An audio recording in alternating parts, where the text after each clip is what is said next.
and physicians, we're not good at doing this for ourselves. You have to give yourself some grace, right? Like you're being hard on yourself. You're a good person. You're working hard. You deserve the best.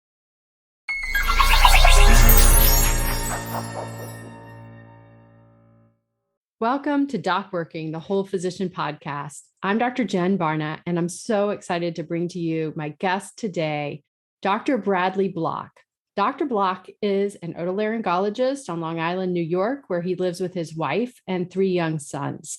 He's a partner at ENT and Allergy Associates, and he created the Physician's Guide to Doctoring podcast.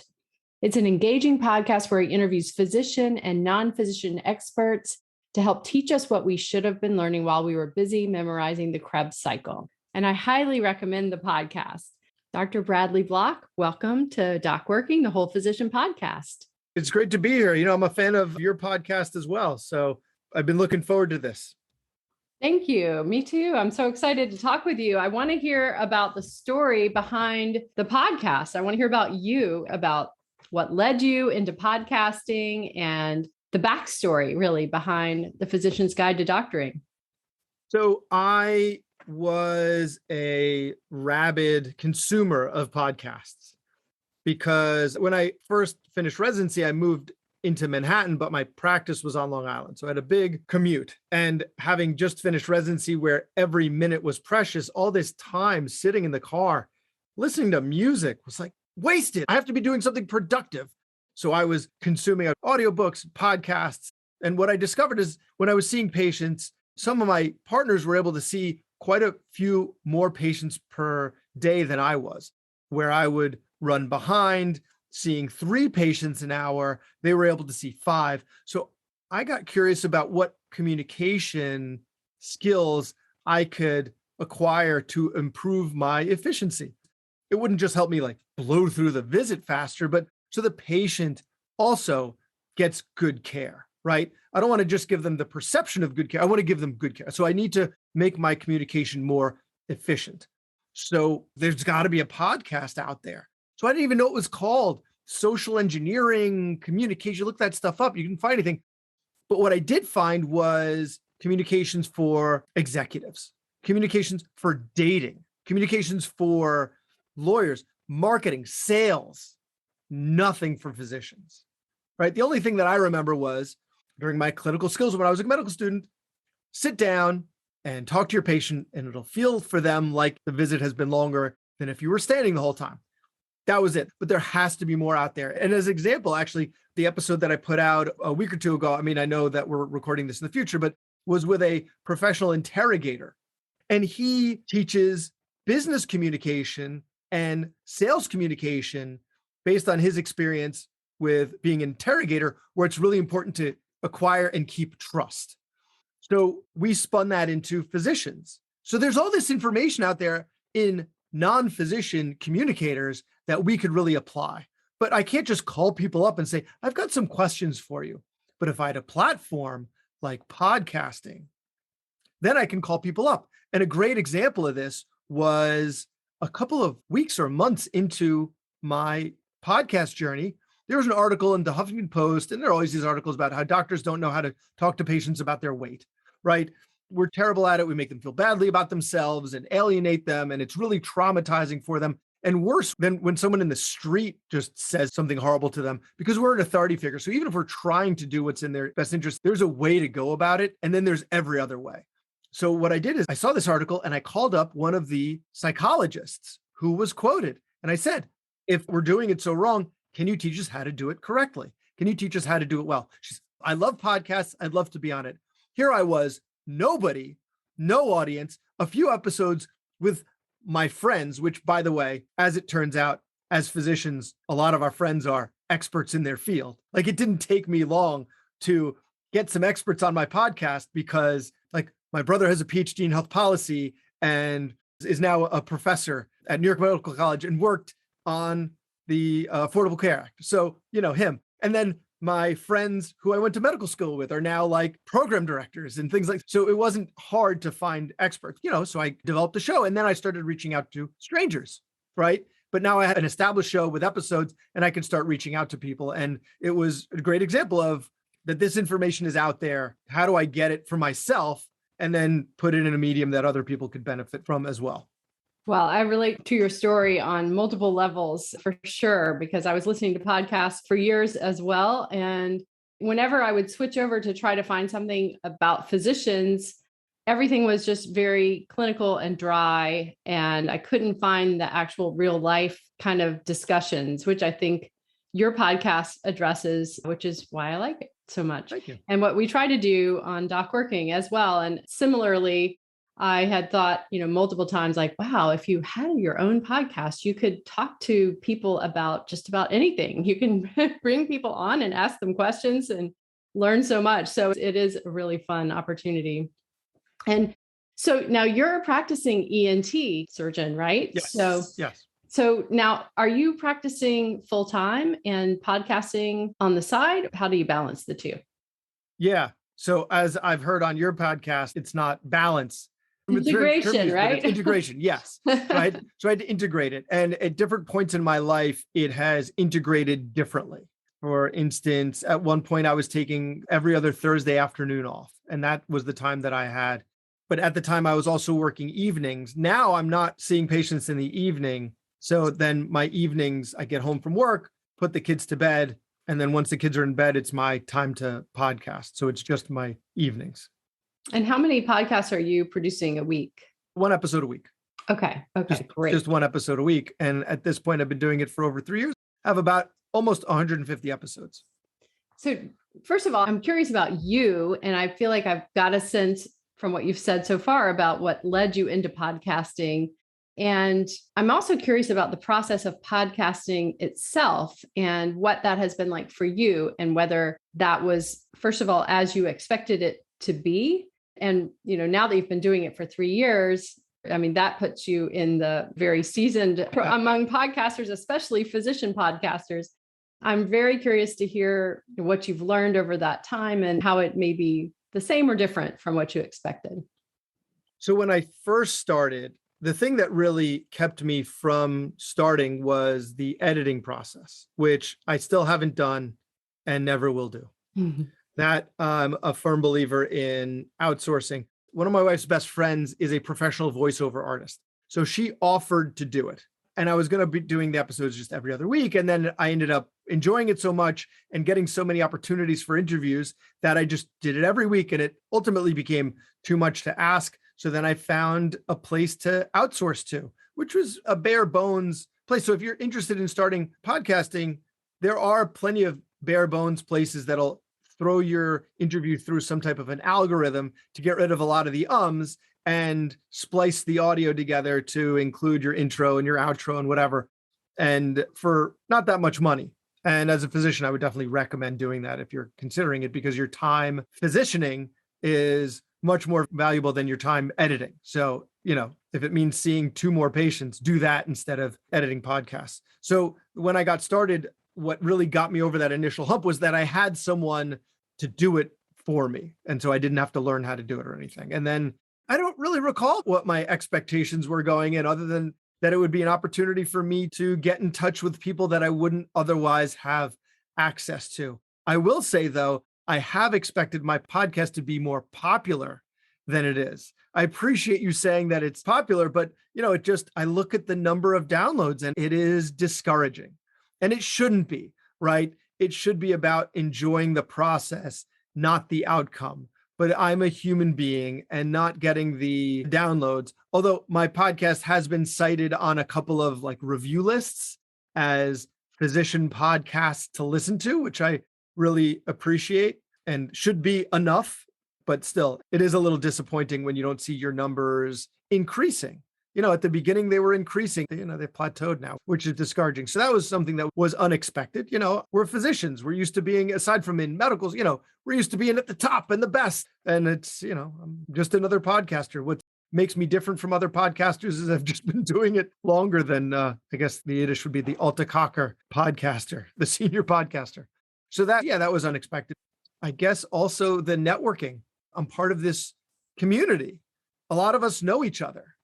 I know who a lot of them are, and we've had each other on our shows, and I'm not going to any meetings yet, but at some point when we do start going to more meetings, I'm sure there are going to be opportunities to actually meet a lot of these people in real life and have a drink and go out to dinner and hang out. And it's like we're friends. It's this other tribe that I'm a part of, which is great. Yeah, that is a great part of it. That's something that I didn't think of until we were in it. And then I was surprised at how small of a tribe it is, actually. So that is a really cool part of it. Yeah. Similarly with physician coaches, which I'm not one, but I kind of get the benefits of being associated with them. So I've met some really amazing people because of that. And same thing for doc working.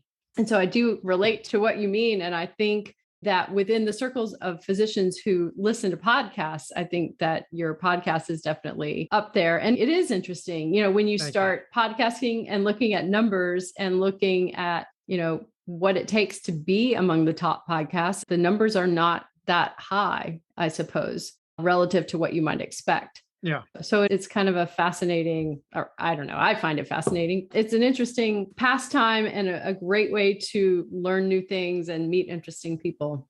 Yeah. You can have any question answered, right? Like, I mean, especially with my podcast is ultimately anything that applies to physicians, and you can spin almost anything to apply to physicians. So like, if I want to be one of the, there are 800,000 practicing physicians, something like that. If I want to be one of the 400,000 physicians who are in real estate investing, because it seems like everybody's in real estate, I can have someone on my show and just ask them, because there are a lot of physicians interested in that. So now I get to just ask questions tailored to me about real estate investing.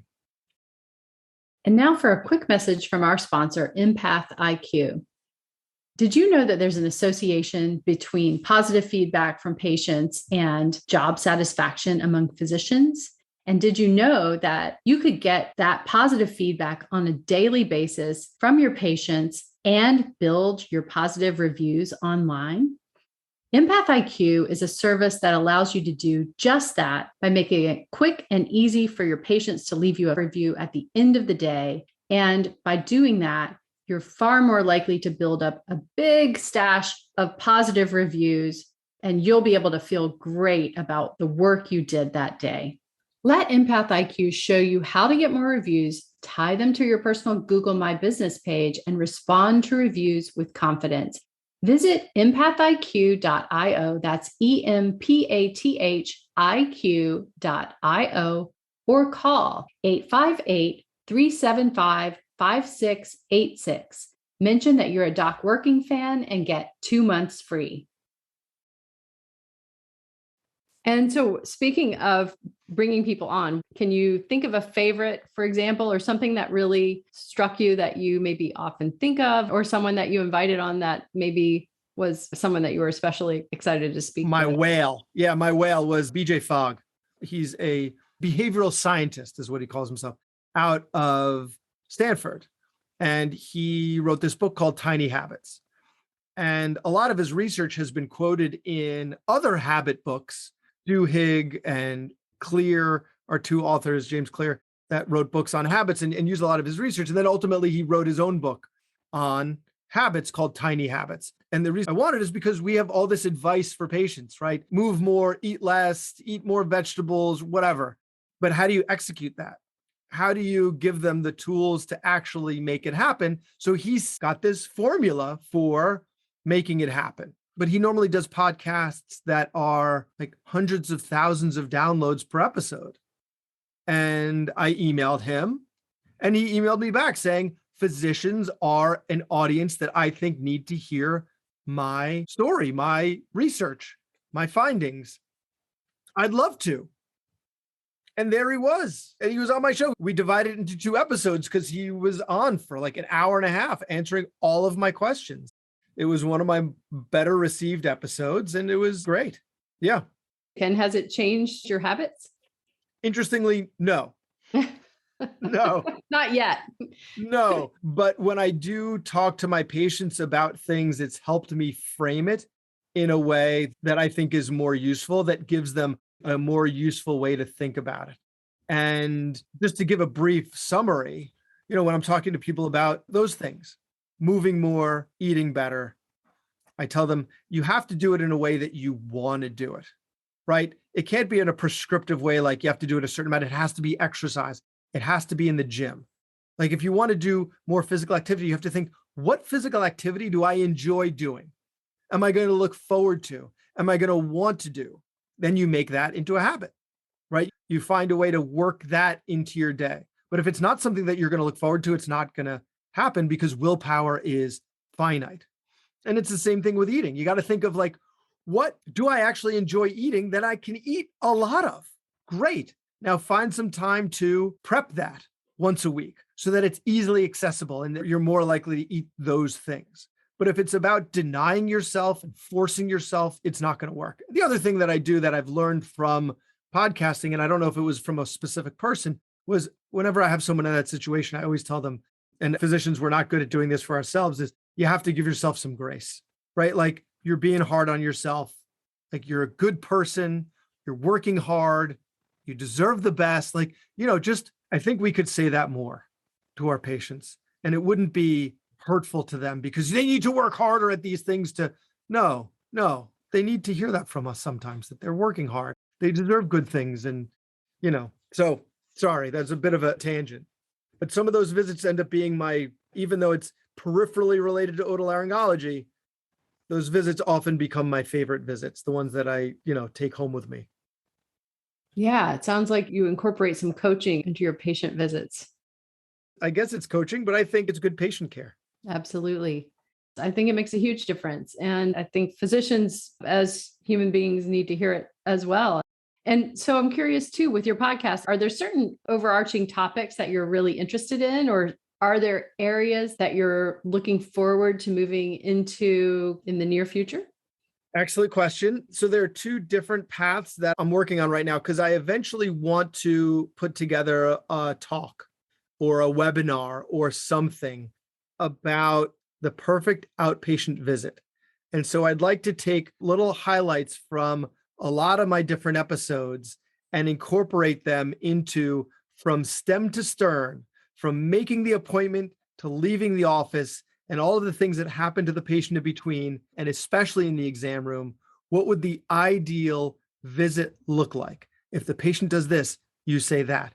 When you're examining the patient, make sure you do this. When you introduce yourself to the patient, make sure you do this. At the end of the visit, make sure you do this.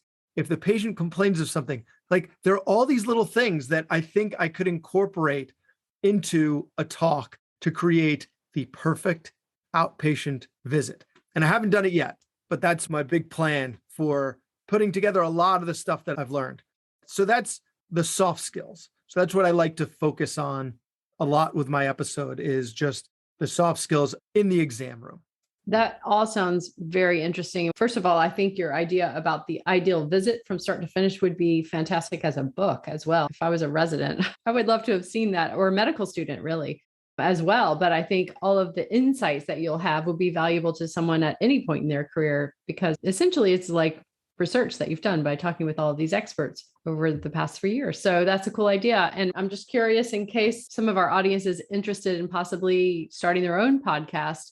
So has your experience been that it's really just for your own edification and you're completely satisfied with that? And the reason I ask is because one thing that I'm really interested in talking about is financial independence. And I know you've had a lot of guests related to topics on, financial independence and physicians getting into a good position of stability to give them more choices. So with that in mind, you commonly hear people talking about creating multiple streams of income and, starting a side gig. And I'm curious whether podcasting is a good side gig.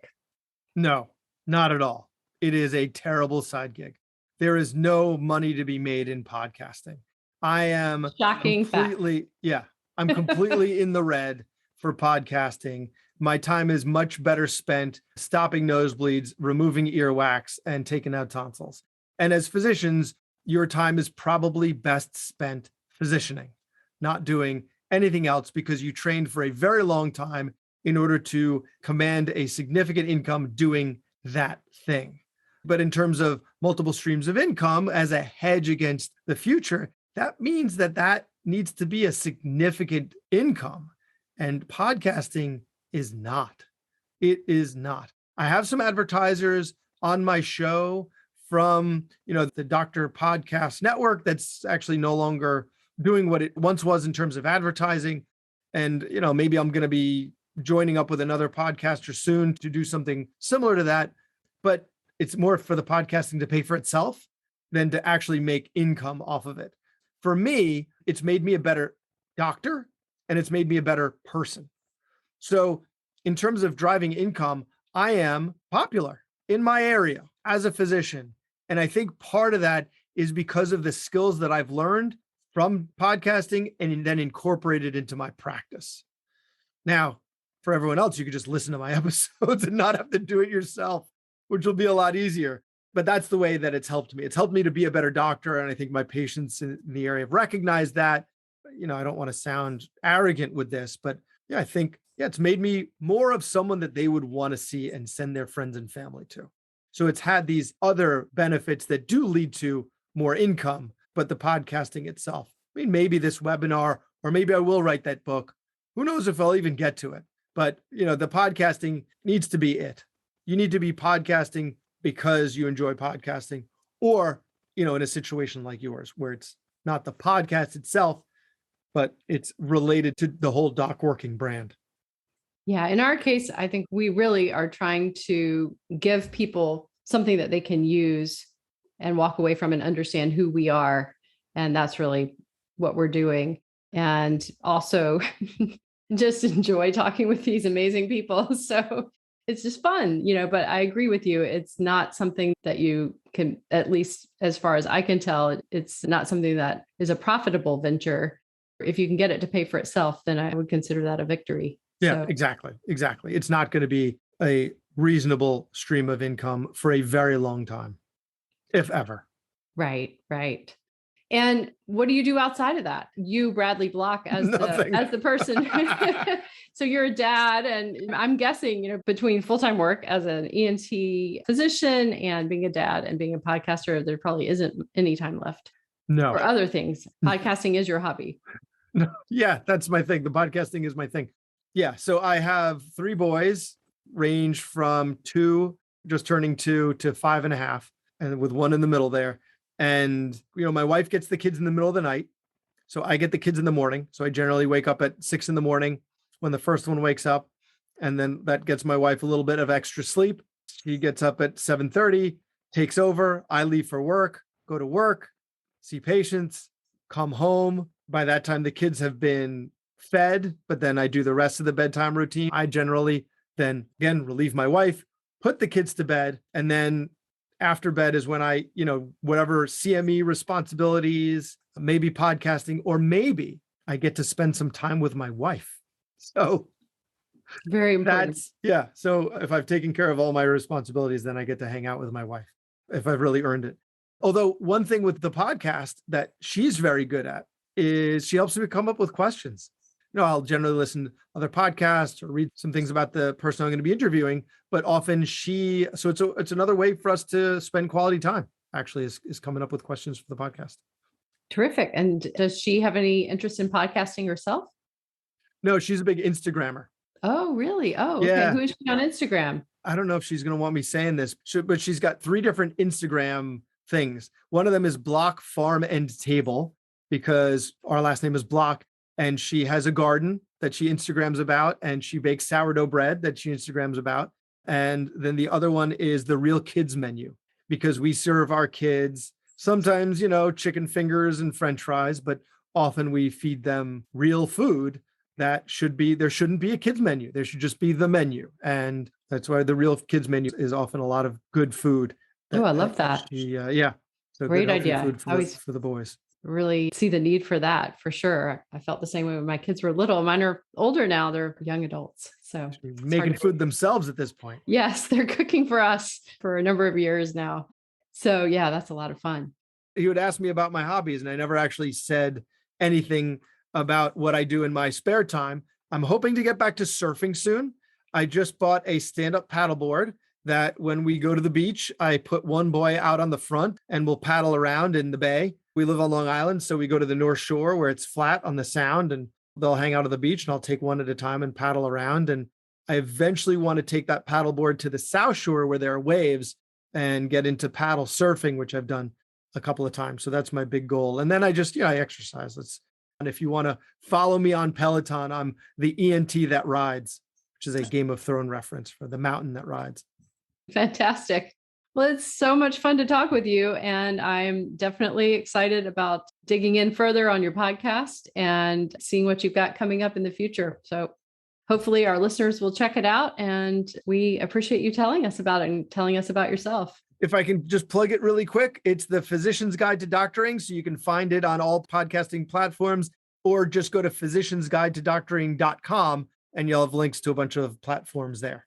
Thank you so much for having me. It was a lot of fun. I love your show. I love what you're doing with the physician coaching. And thank you for doing it, because mentorship used to be a really integral part of being a physician. Like, the apprenticeship didn't stop when you became an attending. You still had mentors. And I think that's not happening so much. And so we need coaches to help us out and give us direction, help us find our way.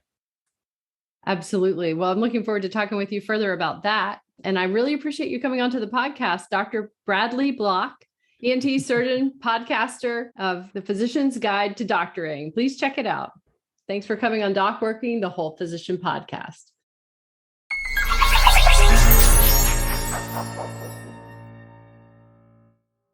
Hi, this is Amanda Taryn. I'm the producer of Doc Working, the Whole Physician Podcast. Please don't forget to like and subscribe, and thank you for listening.